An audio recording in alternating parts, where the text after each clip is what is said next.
Assalamualaikum warahmatullahi wabarakatuh. Syukur alhamdulillah.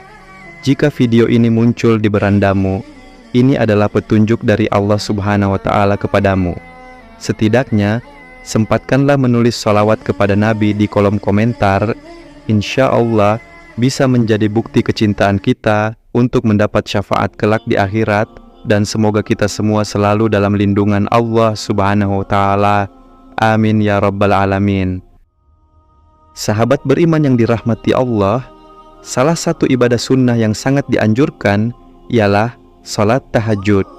Salat yang dikerjakan pada sepertiga malam ini memang memiliki banyak keutamaan. Bahkan salat tahajud menyimpan pahala dan kebaikan yang luar biasa.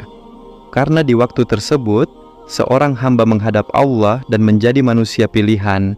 Namun, ada 4 larangan yang hendaknya dihindari saat mengerjakan salat tahajud. Melakukan salah satu dari 4 larangan ini berarti menyalahi sunnah yang bisa mengurangi atau bahkan bisa menghilangkan pahala keutamaan salat tahajud. Lantas, apa saja 4 larangan dalam ibadah tahajud? Pertama, mengerjakan salat tahajud dengan tidak konsisten. Mengerjakan salat tahajud lalu meninggalkannya adalah salah satu larangan yang harus dihindari. Salat tahajud seharusnya dilakukan dengan istiqomah, baik dalam kondisi sulit maupun bahagia.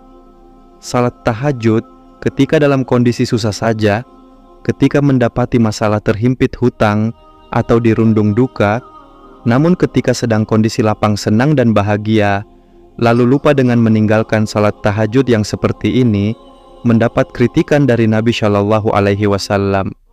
Beliau pernah berpesan kepada Abdullah bin Ammar bin Ash, "Wahai Abdullah, jangan kamu seperti si fulan dulu. Ia rajin sholat malam lalu, sekarang ia meninggalkan bangun malam." Hadits riwayat Bukhari dan Muslim. Kedua, mengkhususkan sholat tahajud hanya pada malam Jumat. Mengkhususkan sholat tahajud hanya pada malam tertentu saja juga termasuk amalan yang tidak disarankan. Jika ingin menghindari kemakruhan salat tahajud malam Jumat, bisa ditambahkan salat tahajud pada malam sebelumnya atau sesudahnya. Mengkhususkan salat tahajud di malam Jumat saja termasuk amalan yang makruh, dilakukan diterangkan dalam hadis dari Abu Hurairah bahwa Rasulullah Shallallahu Alaihi Wasallam bersabda, "Janganlah kalian khususkan malam Jumat dan malam-malam lainnya dengan qiyamul lail atau sholat malam." Hadits riwayat Muslim. Ketiga, melaksanakan sholat tahajud saat mengantuk.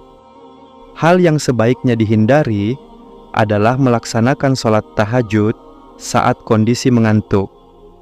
Rasulullah Shallallahu Alaihi Wasallam menyarankan untuk tidur atau istirahat sejenak jika mengantuk sebelum melanjutkan sholat tahajud.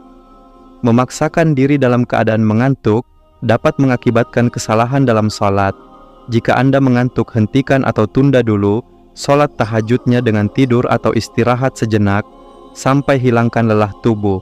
Diriwayatkan bahwa Nabi Shallallahu Alaihi Wasallam pernah memaksakan diri untuk melaksanakan sholat dalam keadaan mengantuk.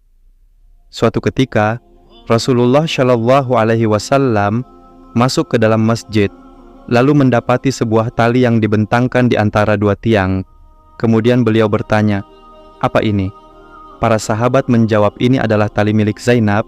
Ketika ia sholat berlama-lama hingga kelelahan, maka ia bersandar dengan hal itu." Rasulullah Shallallahu Alaihi Wasallam kemudian bersabda, "Lepaskanlah tali itu. Kalian harus sholat ketika dalam keadaan segar. Jika kelelahan maka tidurlah." Hadis riwayat Bukhari dan Muslim. Keempat, melakukan salat tahajud secara berlebihan. Salat tahajud secara berlebihan atau terlalu lama hingga memberatkan diri tidak dianjurkan. Rasulullah Shallallahu Alaihi Wasallam mengingatkan agar tidak melalaikan kewajiban lainnya dan menjalankan salat tahajud sesuai dengan kemampuan masing-masing. Rasulullah Shallallahu Alaihi Wasallam telah memberi peringatan, "Demi Allah, akulah orang yang paling takut kepada Allah dan paling bertakwa kepadanya di antara kalian, tapi aku kadang berpuasa dan kadang tidak. Aku mengerjakan salat malam dan juga tidur.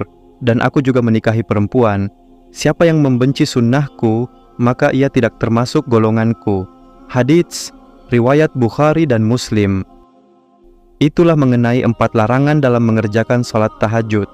Semoga kita semua diberikan kemudahan oleh Allah dan istiqomah dalam melaksanakannya. Amin ya rabbal alamin. Wassalamualaikum warahmatullahi wabarakatuh.